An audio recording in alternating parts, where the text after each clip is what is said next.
welcome to everybody who's joining the call today. Just a brief introduction for anyone that doesn't know me. My name is Sarah Corley, and I'm the one who's convening Digital Identity Week along with my colleagues David Porteous and Nowaze Klope. We are really excited to do something different at DFI. This is our first ever Digital Identity Week, so we're absolutely delighted that we've got special guest speakers on the line with us and also many participants joining us today. Just a couple of housekeeping things for us going. So everybody, if you have a question, you can raise that question in two ways.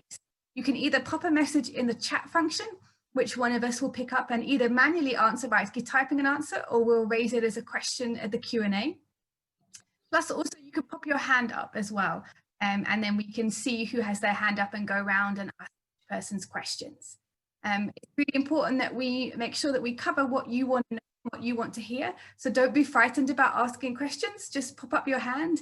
And there's nothing as such as a silly question. Every question is useful to everybody. So we really want to engage with you all today. I'm also recording today's session, and we'll be sharing that recording by email to all the participants that signed up, and also on our League of Digital Finance Professionals on LinkedIn and on our campus, our DigiCampus. So should you have any connectivity issues or needing to go off to a meeting, you can catch up on the recording. It's fabulous to see so many of you joining the session, which is wonderful.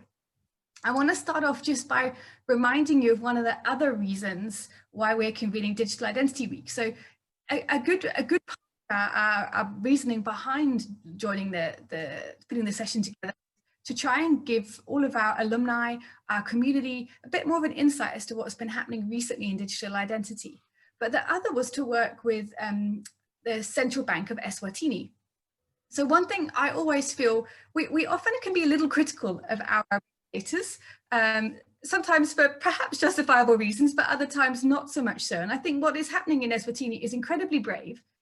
They've stuck their hand up and wanting to work with us this week to explore options and ideas and thoughts on how they can effectively implement digital identity in their country. And I know we've got Pilile on the line, who was our speaker yesterday. So welcome, Pilile, and also other regulators from Eswatini on the call with us today. So I really want to take the opportunity for us as a group and via calls and discussions today, but also part of our case study, is to try and contribute and help Eswatini on their road to putting together a digital identity strategies and processes and policies. So that is one of the other key things that we're doing on Digital Identity Week, is having this case study. If you log on to campus, you'll see more information about that case study, but we're looking for people who want to be involved, to be in groups of 3 or 4, to work on that case study together, maybe have a few email conversations or Zoom conversations. And we also have office hours tomorrow, which will be 11 o'clock universal, coordinated universal time. And the link for that is also on the campus, but again, I'll share that with an email to you all a bit later too. So we encourage you to take part in that. So if you want to be part of a group, you can put a message to Nowaze and I in the chat today, or you can also stay online at the end of the call, and Nowaze and I will know who's interested, and we can just quickly take your names down and pop you into groups together. So I hope some of you really do take up that opportunity. There are prizes for some of the winners that put together the best case study, so bear that in mind. We like to reward people for their engagement and activity with us today. So I hope some of you are interested in that, and I look forward to seeing you. Nowaze and I will look forward to seeing you on the end of the call, just to take down some notes and inspire you with some suggestions. And the call tomorrow, the office hours call, that is at 11 o'clock, that is not the live discussion. The live discussion will go ahead at 1 o'clock as planned. The 11 o'clock is for you to drop in and chat to Nowaze or Sfiso, who also is part of the Central Bank of Eswatini team and the FinTech team. You can ask them any questions that you may have that will help you put together your ideas for how Eswatini can go forward with digital identity in their country. So I don't want to talk too long. What I'd like to do now is hand over to David, who's just going to give us a bit of a background as to why he wanted to include today's conversation about open source, and also to introduce to our special guests. So over to you, David. Thanks, Sarah, and greetings to all of you. Welcome back for those of you who were here yesterday. Those of you who were yesterday would have heard me summarize some of the trends, the major things that are going on in the ID landscape today, especially digital ID landscape. And one of those things was the growth of open standards for identity, which has been going on for a while. We talk about a number of those in the course. But what's more significant is the development of open source solutions for digital identity, which is really much more recent and potentially very significant, especially for countries which are pursuing the creation of foundational forms of digital identity. And so that's the reason why today we wanted to be able to deep dive on that topic to expose you to one of the most exciting, newest initiatives in the world, which I mentioned yesterday, the Modular Open Source Identity Platform, or MOSIP technology, which has been developed at the International Institute of Information Technology in Bangalore in India. And so we're excited to be joined by Professor Rajagopalan, who is a member of the executive committee of MOSIP. Professor, welcome. It's really good to have you with us and to be able to hear from you what's been going on in the land of MOSIP over the last really just more than a year and a half, although I'm sure there was a build-up to that that's happened in the unfolding of the MOSIP initiative. So to complement that, we wanted also to give a view from the Omidyar network, who have not only supported the development of this course this year, but have supported MOSIP and involved in a number of initiatives around good identity, as you hear about on the course. And so we're also excited to welcome Robert Karanja, who is the Director of Responsible Technology at the Omidyar Network and leads the work in Africa around responsible technology. And in fact, Robert's presence also connects us to a second theme, which we discussed yesterday, which is even as states are in a rush to digitize and to create digital identity, so there has been the beginnings of a civil society pushback in different parts of the world. In Africa, in places like Kenya, and the Omidyar network has been part of supporting civil society engaging in a responsible way with digital identity technology. And no doubt we'll have an opportunity to hear something about that today from Robert, because he's deeply involved in that aspect, as well as in supporting the rollout of open source technologies like MOSIP. So we're very grateful to them both for their time, especially Professor, who joins us from India, where it's late in the day. And let me then, on that note, hand back to Sarah, who will facilitate this conversation. Brilliant. Thank you so much, David. And welcome to our special guest today. I'm really excited to have this conversation with you. We're going to start off doing a little bit of a dive more into MOSIP, so that anyone on the call who perhaps is less aware of what it's all about can learn a little more. And then we'll start to widen out the discussion to talk about some of the implications and good ID, and move on to some of those topics. Also a little focus with the odd question about our case study in Eswatini. So I'm going to start off with asking a question across to you, Professor. So can you just tell us a little bit more about how the International Institute of Information Technology became the home to MOSIP and the role that you play there? Yeah, thank you, Sarah. Thank you, David, for the nice introduction. Most of you would be aware that India embarked on a very ambitious digital identity project called Aadhaar a decade ago, 2009 to be precise. And by 2015, 2016, it had covered a very large number of Indian residents, almost 1.1 billion of people, and have been issued with digital identity, which is known as the Aadhaar card. And this was quite successful, and it was being used for a number of services like benefit transfers and work programs and large number of programs, old age pensions and things like that. And a number of countries in the world were watching India and Indian experience of using digital technology for governance and how it is unfolding. In addition to that, in the World Bank, there was a group called the ID4D, Identity for Development Group, which had an advisory board and which was working on principles of what is good ID.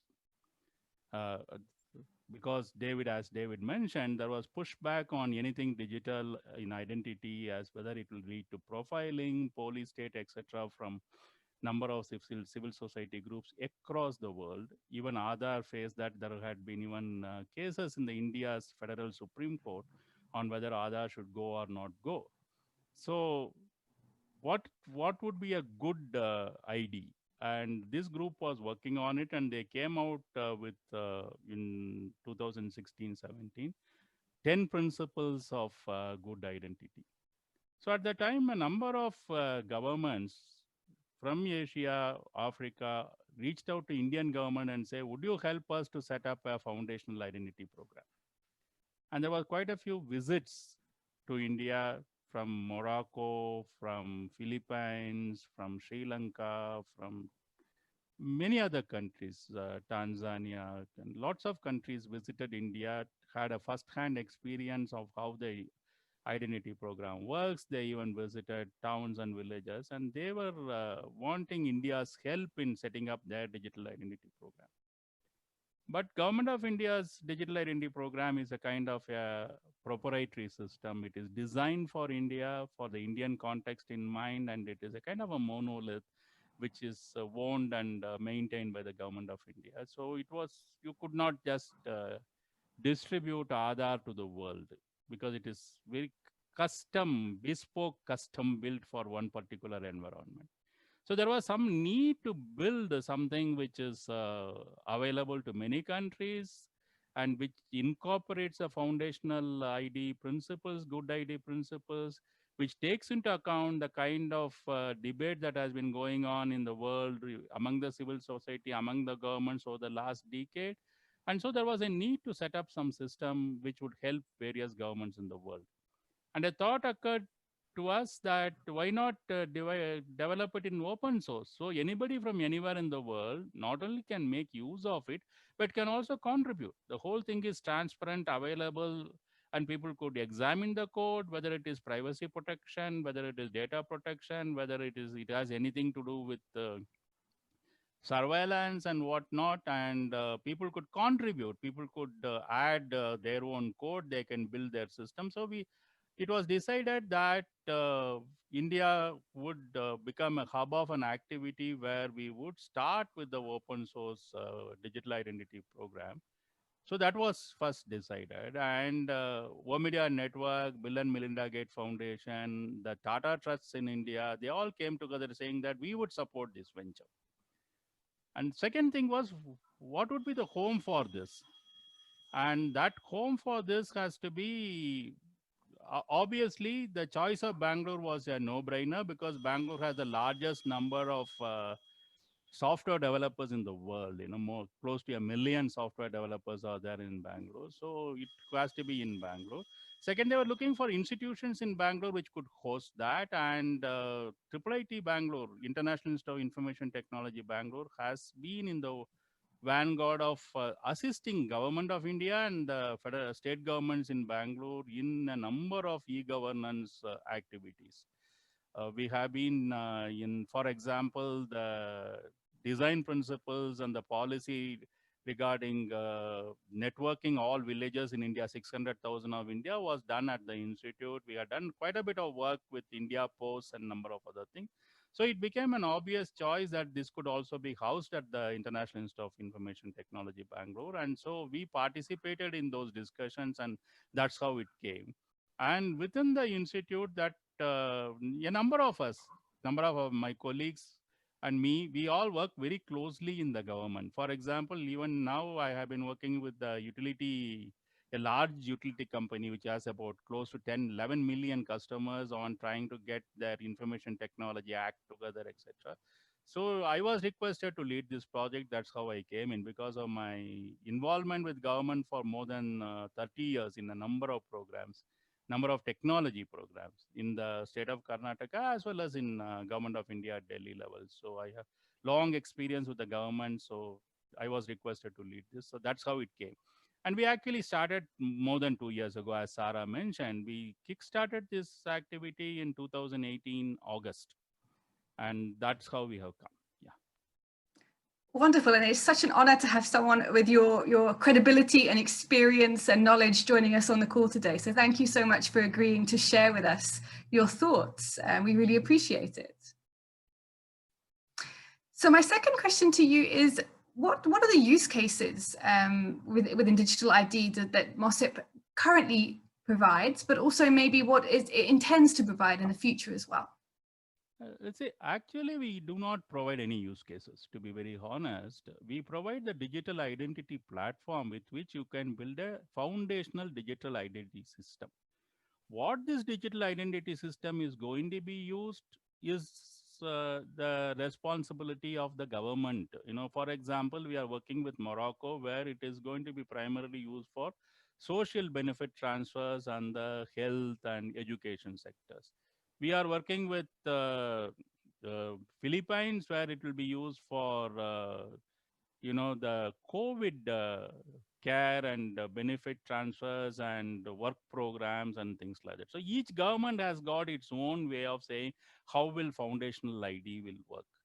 What we are saying is that on top of this foundational ID, people could build system. One could build a fintech, for example, that this foundational ID could be married with a fintech system, because we are open, our standards are open, and our interfaces are open.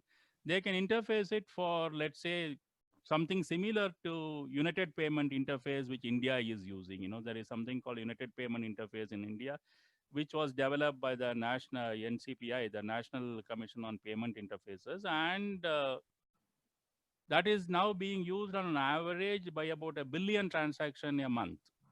So in some particular days, it crosses 100 million transactions in the UPI.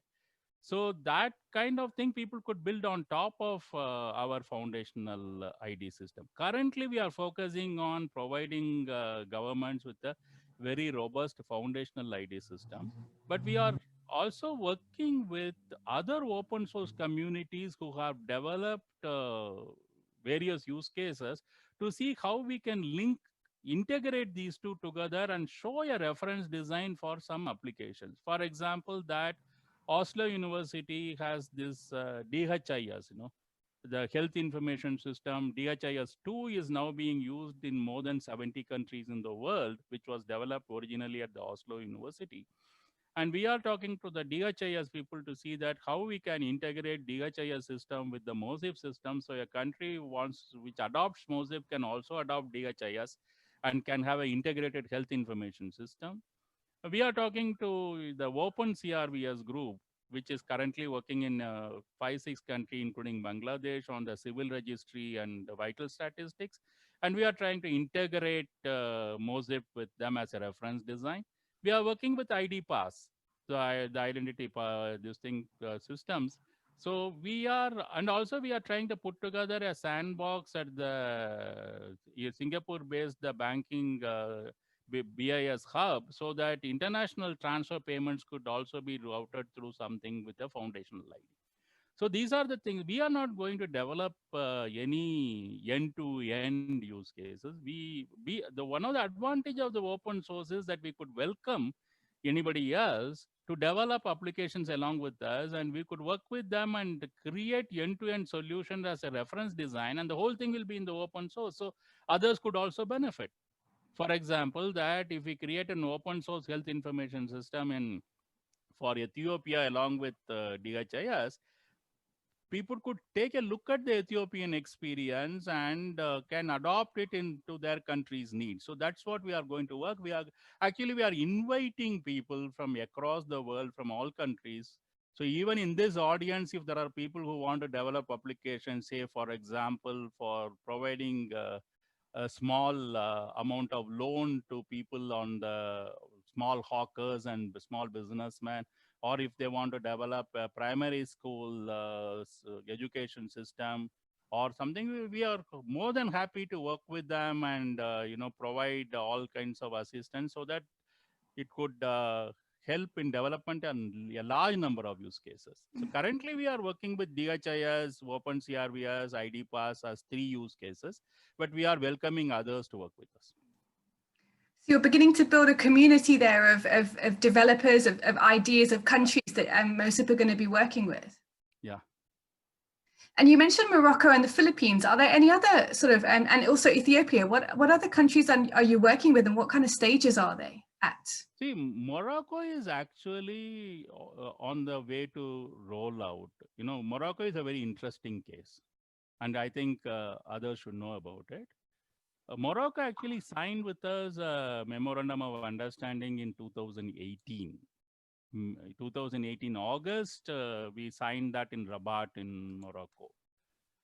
After that, there were some discussions in Morocco legislature, parliament, and also in the civil society in Morocco. Shouldn't this get scrutinized more? So the government of Morocco appointed a privacy commission to look at what kind of issues that could come in any digital identity program and how it could be ascertained, etc. In fact, MOSIP was called to make a presentation before the privacy commission for almost a day, 5 hours. Our technology committee chairman went to Rabat and made those presentation. Then there was parliamentary groups, both at Senate and the other lower houses, and those parliamentary committees examined a bill to create an authority in Morocco to not only to launch the digital identity system, but also to supervise, monitor, and then ensure that data protection and privacy are given the pride of place. So this bill got approved in the month of June this year. Both houses adopted the bill, and then the king promulgated the bill as an act. And subsequent to that, Morocco got into an agreement with a system integrator called Atos, a French company. And the project actually kickstarted on 31st August. And in the last 2 months, in September and October, we have completed over 90 hours of training, of video training, the Atos professionals on what is there in MOSIP, how they can deploy, how they can understand the code, etc. We continue to work with them. In fact, tomorrow we have a review meeting, and Morocco would go live with the foundational ID system sometime in March or April. Philippines also started working with us in 2018 towards the end, and in 2019, interestingly, Philippines said we want to evaluate it in a pilot project. Can we have a sandbox? So a sandbox was set up in Philippines with us and with our help, and they actually enrolled 11,000 Filipinos in that system over 2 months. By December last year, they had completed, and they got convinced that yes, they can use MOSIP. And then they went to an RFP process and then a bidding process, and this year in the month of August, they chose their SI, and we are working with the system integrator of Philippines. But Philippines is much more aggressive. They want to actually enroll about 1 million citizens by December this year. They want to go live from November, sometime in next 2 weeks. They will go live, and by December, they want to do 1 million thing. These are the two which are actually on the rollout and implementation. On the pilot, we are working with Guinea. Guinea team has working with us for the last 6 to 8 months, and they have perfected the art of carrying out the pilot. In fact, they have done so many demonstrations to other countries in the region and to the Prime Minister's office, to others with the MOSIP and things like that.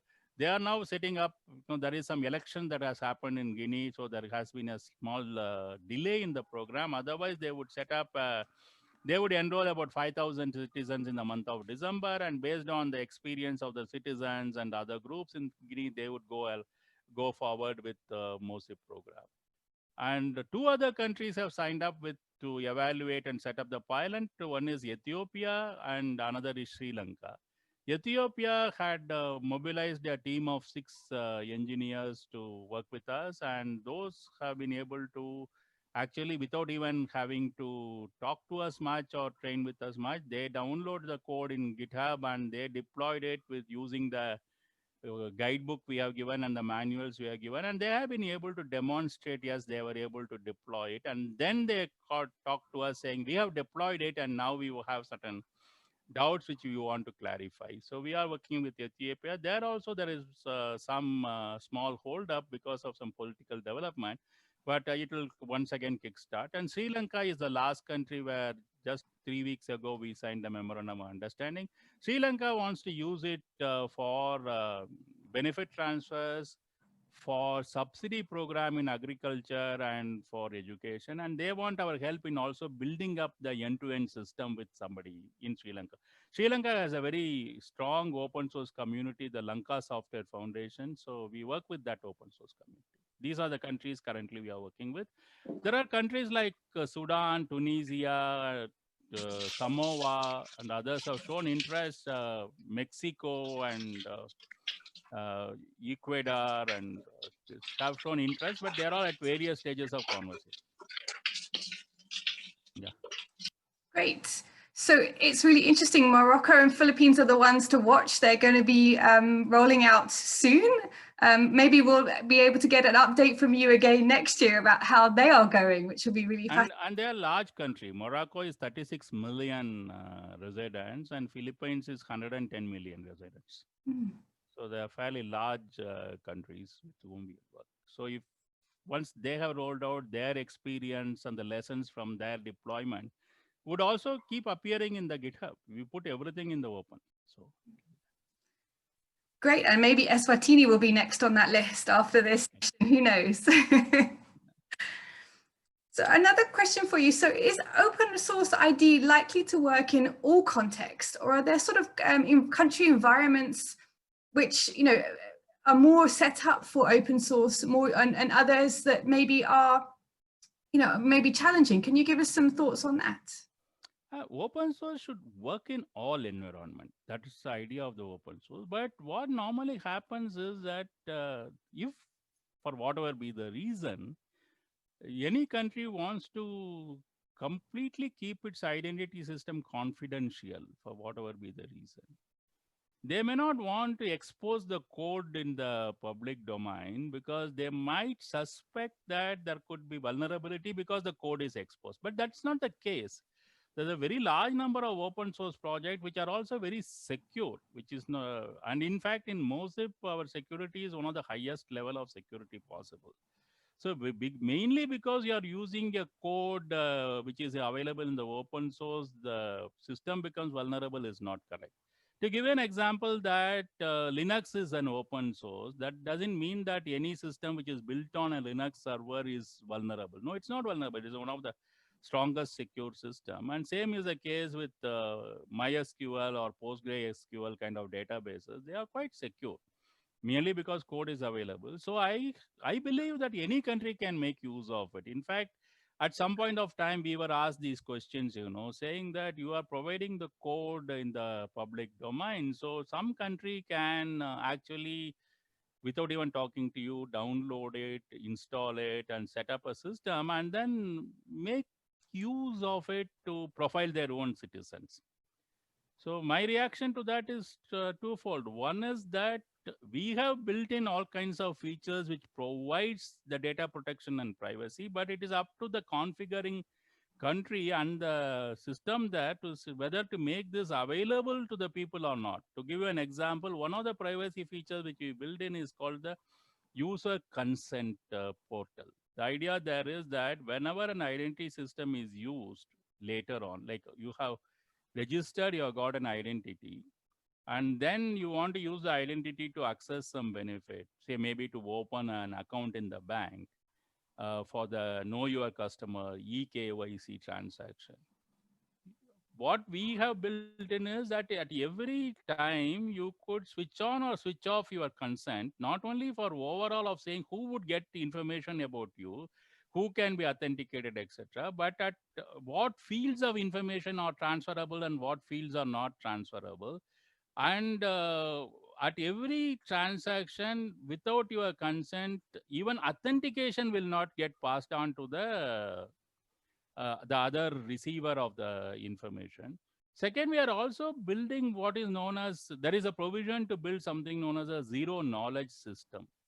The system does not keep track of what you did with the system, to which bank you authorized, or did you authorize any bank at all. We only would have a log for a 90-day period or whatever day period as required by the law of that country, saying that who approached it and at what time they approached it and what was the service that was done and what was the consent given by the user. but we would not keep track of what information actually passed on to those kinds of things. So we are trying to build a zero knowledge system, so it becomes very difficult to use this for profiling. But obviously, because it is open source and it is configurable, a country may or may not give all this. Say, for example, we could also have an open source system without biometric, because it is, our thing is modular. You can have a ID project without biometrics at all. You can have something else. And there are countries which are not going to have face. There are countries which are not going to have fingerprint. They'll have only iris and face. Some will have only fingerprint and iris. So these configurations are possible, and it's up to the country to configure. So I always say that it is for the civil society of the country and the country's political establishment to decide to what level that's going to be involved in some of these activities. So what I'm hearing from you is that MOSIP's system, really, that, you know, the modular aspect of it, but also the flexibility and openness of it is really allowing countries to decide what they want, how they want to use it, and to generate as many use cases as they want themselves. What about the size of a country, Prof? Like Eswatini is quite small. So we mentioned Morocco and Philippines, which are quite big, and India too. Eswatini is only about 1 million people, much smaller. Is there different cost implications or issues with dealing with smaller countries? You see, for Samoa is even smaller, whom we are talking to. It is 300,000. Okay. So the thing, what we are saying is that the cost of the identity system is actually the hardware cost, because the identity system software is virtually in the open and it's free. So the hardware cost depends upon essentially whether you want to, how do you want to configure it? It is possible to have an identity system completely on the cloud and then you pay as you use. In which case a smaller country would pay less, a larger country may pay. So you have to have some secure cloud infrastructure. And we are working with various cloud service providers to ensure that we are already implemented in Azure cloud. We are working with AWS and Google clouds also. And so we could deploy it on cloud so that your capital cost comes down. But if a country wants to have a server in an on-premises basis, smaller countries will have lesser number of servers. So the cost would come down. But the cost is essentially is the capital cost, not so much of the software cost. Second cost that is involved is the kind of manpower cost. You know, the thing is that the manpower doesn't, is not elastic. You know, whether you are going to have a system in which there is 100 million people or which system with 1 million people, the amount of manpower that is required to maintain the system and keep it going and provide is likely to be roughly the same for the system administration and maintenance, where the manpower will be less in the registration manpower.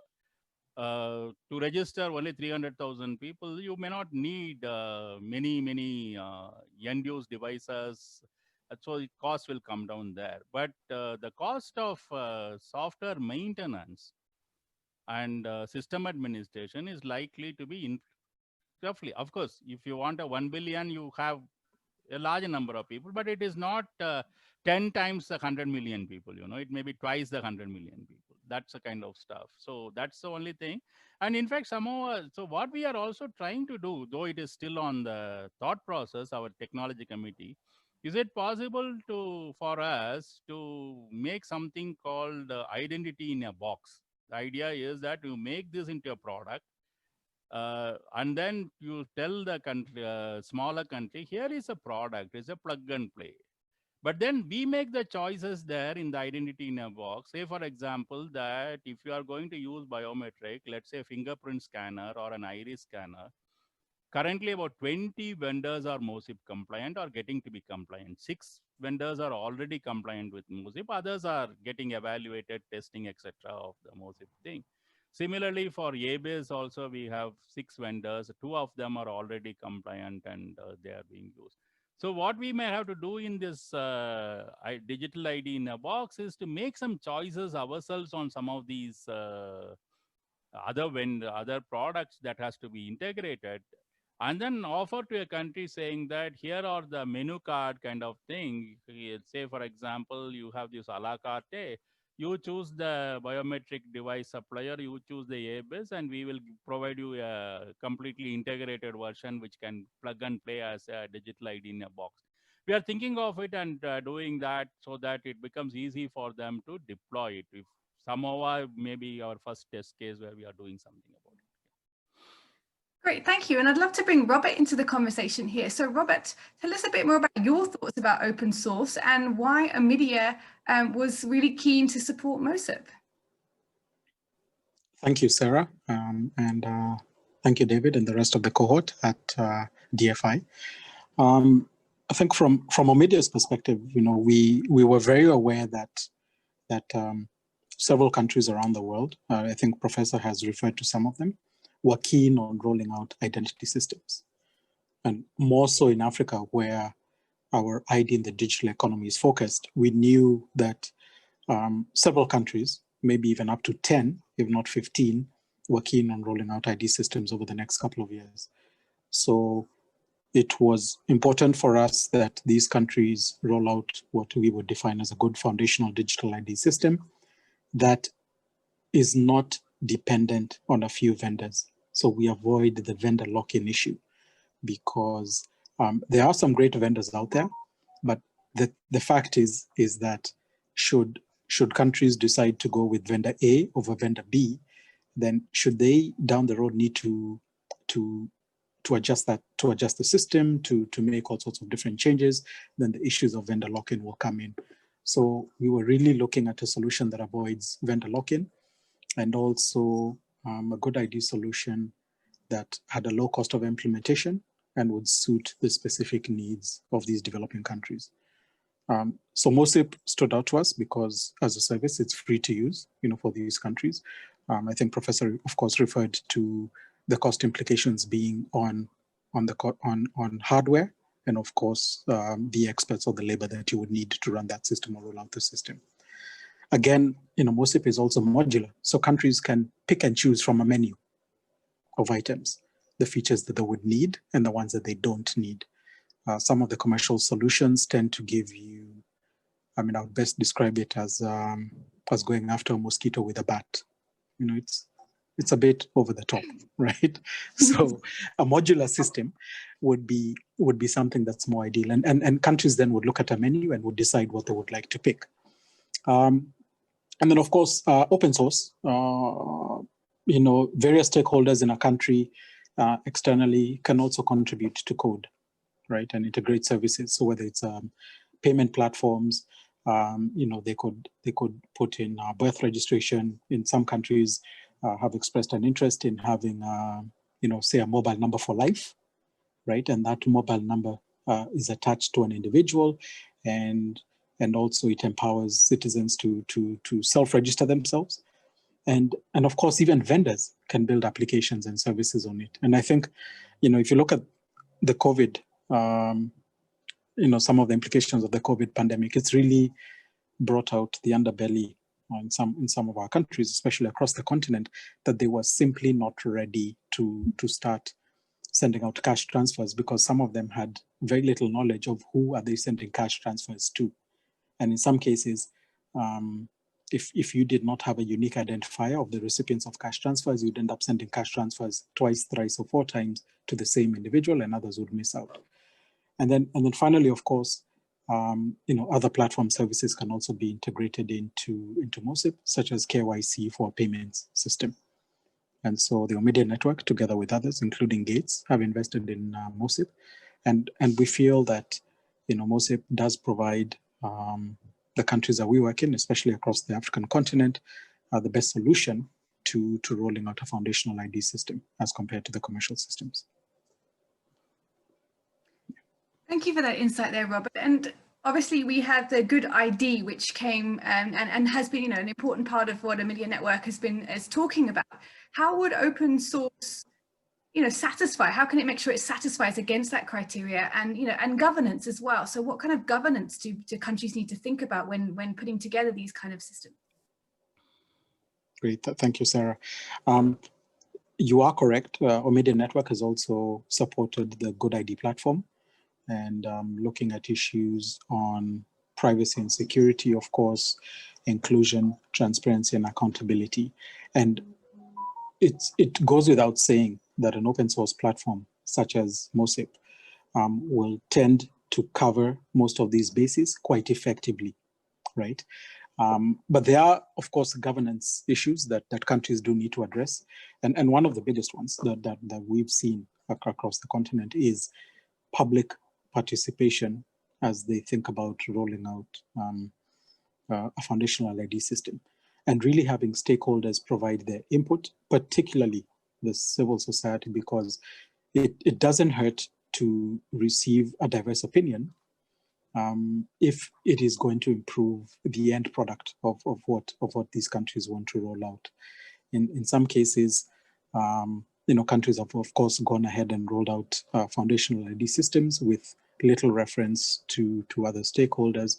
And down the road, you are bound to run into some issues when you do not get the input or public participation of these stakeholders. We saw that very clearly here in Kenya with the Huduma number system, right? Which was then put on hold so that the government of Kenya could go back to the drawing board and fix some of the issues that had come up around, privacy, security, public participation, and that kind of thing.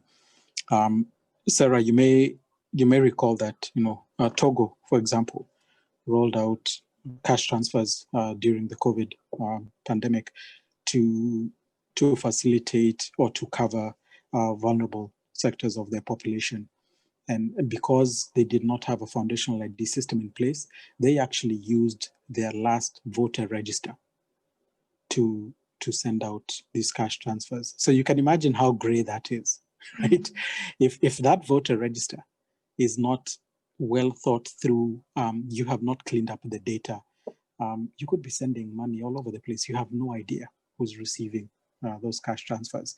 So I think this has even prompted them further to think about putting together a digital ID blueprint, working with other stakeholders externally and internally to see how best they can get a foundational ID system in place so that this pandemic or any other situation does not catch the government of Togo in a situation in which they were not ready for that kind of situation. Yeah. Thank you, Robert. And it reminded me of the fact that I know in another conversation I was having recently about IDs, it's not about just digitizing what people may currently have, or what systems are there, or what system, what information data is there. It's about actually almost, going back to some sort of drawing board and mapping out the best, what data does exist, how can it work, how can we include privacy and governance, how can we include civil society. What advice would you give to anybody in Eswatini? And I'm giving everyone on the call a heads up. This is where you take notes, because this is going to be some questions and answers that come from Robert here that are going to help you guys in your case study. So what advice would you give to a country like Eswatini about what steps they should take? Sarah, I can feel the pressure coming on, but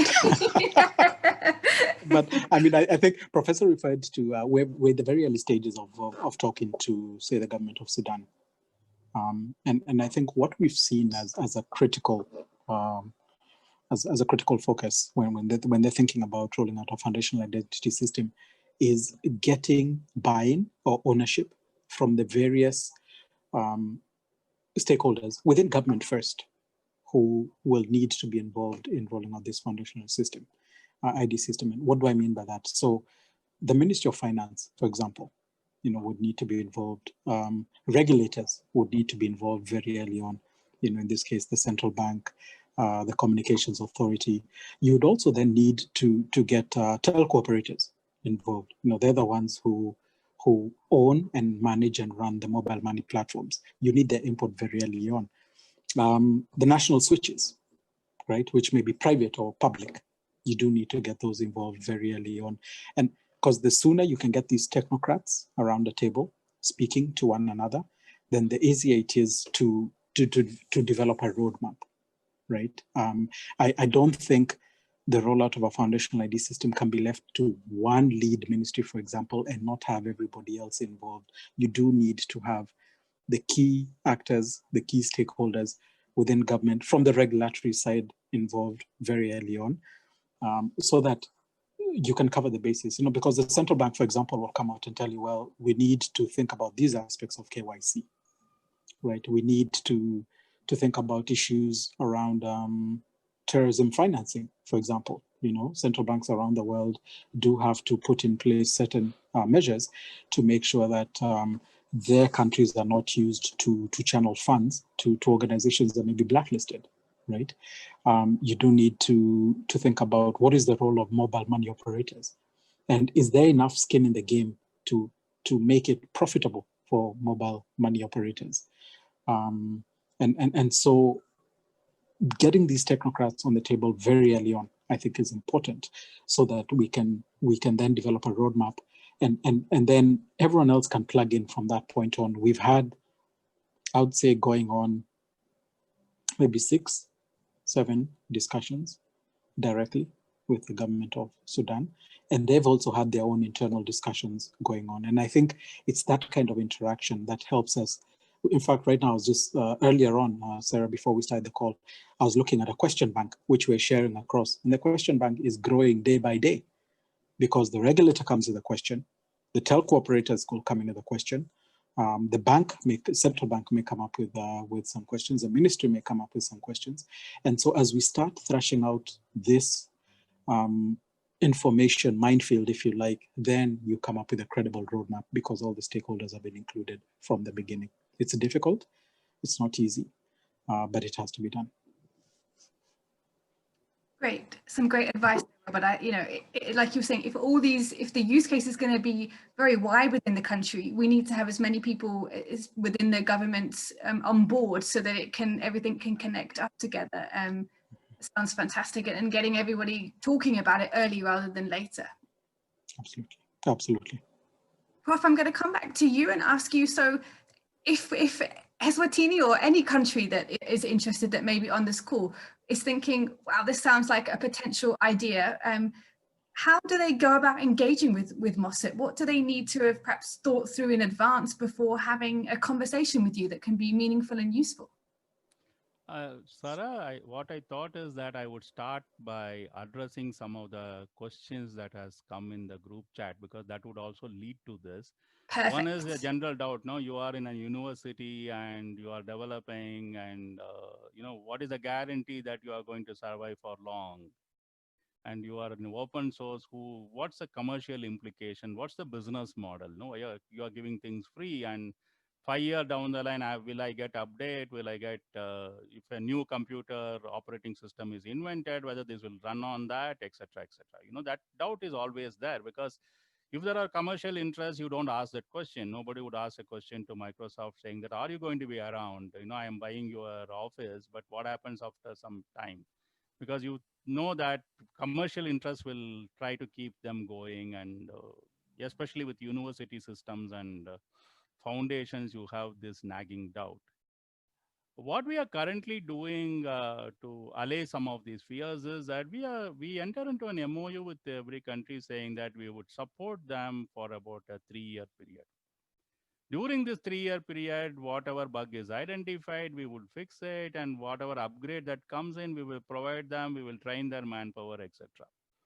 And since it is in open source, and if you have sufficient capacity that has been built in the country, it would be possible for people to maintain it even without reference to us. But we are also taking steps in consultation with the donor community, that how do we transition from a university project to a permanent foundation, in the sense that, for example, that Linux, nobody is asked the question now saying that whether Linux will be there 5 years down the line, because they are aware that Linux is going to be there, Postgre is going to be a lot of open source. Nobody now asks the question, will Wikipedia will wind up, because it's going to be there. So we are also trying to achieve that status, and we are in conversation with the donor community, as well as trying to structure certain long lasting, so that this will migrate from the university system to a foundation, and which will provide these kinds of guarantees, implicit or explicit guarantees, to various adopters of this technology. So that is one. Second question is that when a country comes in, one doubt is that you need somebody to maintain, run it, a system integrated. Will that be very expensive? Because when you go for with a vendor, the vendor cost includes the system integration cost, maintenance cost, etc. What I would give here is that different countries adopt different way of dealing with it. Morocco has contracted out to Ethos for 5 years of system integration, maintenance, and support. Philippines has contracted out to a vendor for 5 years of system integration and support at some cost. But there are countries who are saying that no, we will manage it ourselves. Like Sri Lanka is not looking to go for a system integrator. They say we have sufficient capacity within our country and we can manage it. You train our people and continue to train whenever you come with an upgrade. And Guinea hasn't yet thought about whether to go in for a system integration or not. But they have been able to deploy systems fairly well. So it will depend upon the country and what role you want to give it a system integrated, those kinds of costs that would come in. So these are some questions which are there on the chat box. And I think that in a sense partly answer your questions also, a kind of a roadmap how we are going to go from now. So, yeah. Well, I was just going to say, if a country was interested in you know, and like we've got a lot of people sort of being very positive about the concept of MOSIP, including myself. So where would the country, what would the next steps be? How do they reach out? What sort of things maybe that countries need to? Actually, it starts with a simple email to me. Okay. Okay. Countries generally send an email to me saying that we are interested. Then we put, some of my colleagues will contact them, have conversations saying to assess at what stage of preparation the country is and what they need to do. Over a period of a month or two, we iron out some of these issues, which results in some kind of a memorandum of understanding, which will say that what we will do with the country, what the country will do over a period of time, what is the time period of memorandum of understanding. That's how we have entered into an MOU with Guinea, Ethiopia, Sri Lanka, Philippines, and Morocco. So the thing essentially is what we look for a country is that whether not the size of the country, it could be as small as Samoa, whom we are talking to now. It could be even smaller. And in fact, we had even said that there was some talk at one point in time that the UN food program, which provides food assistance to about 10 million people in the world, could possibly use this for some purpose. And the UN High Commissioner for Refugees was interested in looking at MOSIP. They are also smaller kind of outfits. But number doesn't matter. It's a question is that we need to make an assessment whether the country has the sufficient infrastructure. Say, for example, you need to have at least, say, 5 or 6 developers whom we can train. We start with that kind of premises. Can you mobilize? In fact, in Guinea, we even gave a job description, the kind of qualification that is expected, what skill set they should bring. And we say we need some 5-6 people like this.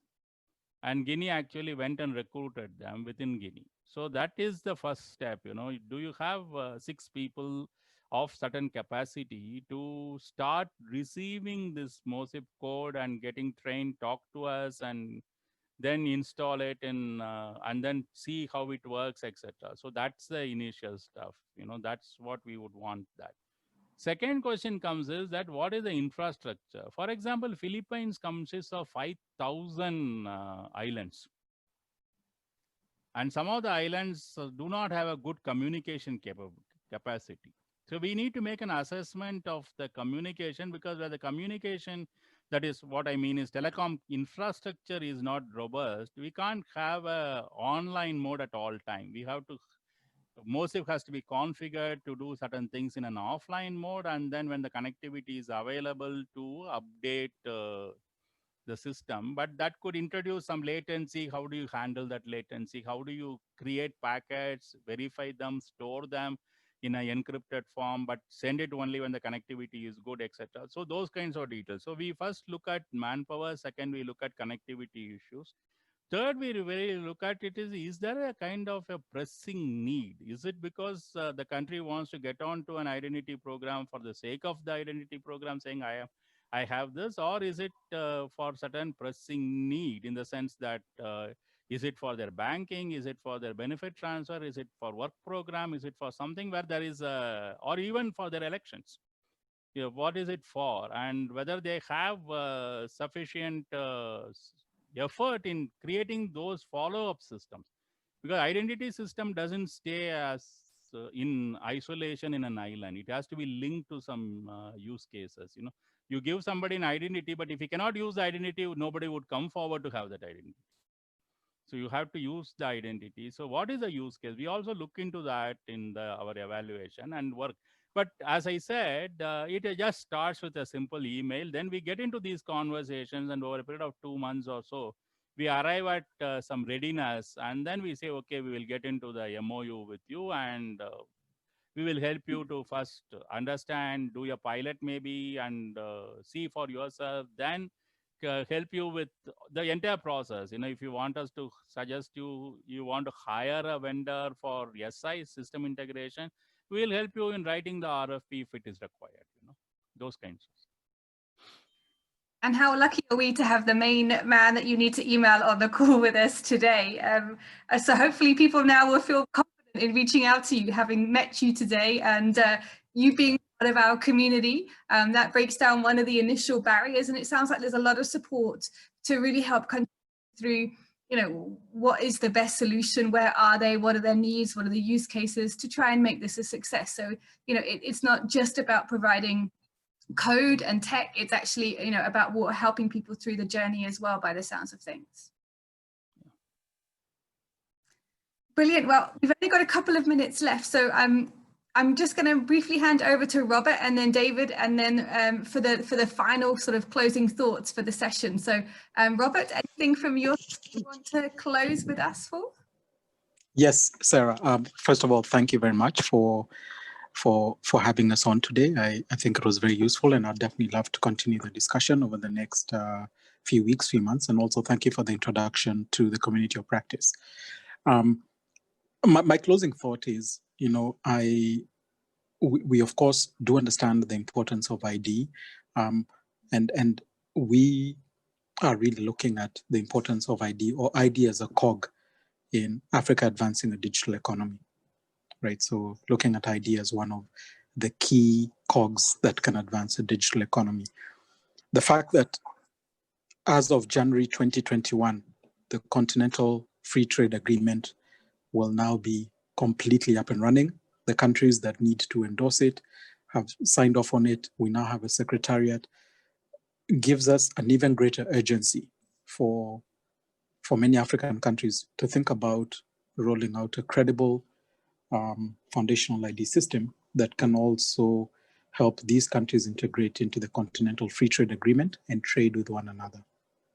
Right. So as a media network, we are keen on supporting these countries in rolling out ID, foundational ID systems, and again, looking at them within the larger context of the African digital economy. So that is our focus over the next 2 to 3 years. And also we'll be engaging with other stakeholders at both the regional and country level to make this a reality. Yeah. Wonderful. Thank you so much, Robert. And David, over to you. So just a quick thought. What I really appreciate about what we've heard today from Professor and from Robert is that this open source concept isn't only dealing with some of the problems that come with proprietary systems, lock-in, high costs. That's a kind of reactive thing. It's more looking to the future, where ID is part of an ecosystem, and this idea that by having that modular open source base, there's no end to the use cases which can be built on top, as we've heard today. And that's an exciting part of thinking not just about an active digital economy, as Robert was just saying, but an actively engaged digital society, which all our societies are moving towards at different rates and places. So I hope this session has given a lot more flavor and depth to that trend that we just touched on yesterday. Thank you, especially to Professor who's taken the time from India, and Robert, thank you to you and for Omidyar's support for this course. We hope that this community of people can be part of the broader body of communities coming together worldwide to support good ID in all its forms as it's applied everywhere. Thank you so much, David. And again, just my thank you very much to our panelists and attendees that have joined us today. I've really enjoyed today's session. It's given me good hope for where we can go in the future. And we know ID is, as you've all said, that crucial cog that we need to get right in order to unlock so many access to so many other services as well. So it's been an exciting call. Just a quick reminder for everybody, tomorrow we have Yanis joining us from GSMA, who's going to talk about the role of mobile in ID. And we're really looking forward to that session, again, 1 o'clock UTC time. And don't forget as well, also, stay on the line if you want to be put into a group or want to know a little bit more about the Eswatini case study. Nawazi and I will tell you more about that if you stay on the line for a moment after this call. And also a reminder, 11 o'clock UTC time tomorrow there's a live call where you can discuss a bit more about the Eswatini case study for those interested. Thank you, everybody, and I look forward to being with you all online and seeing you all live again tomorrow. Thank you all. Bye-bye. Thank you all. Thank you all.